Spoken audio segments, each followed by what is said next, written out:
કેટલુંય બલિદાન કરી નાખ્યું છે માતાએ. પોતાની પીડા હસતા હસતા સહન કરે છે.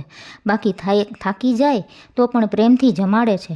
લોકોના મેણા સહન કરે છે. 9 મહિના પીડા સહન કરે છે.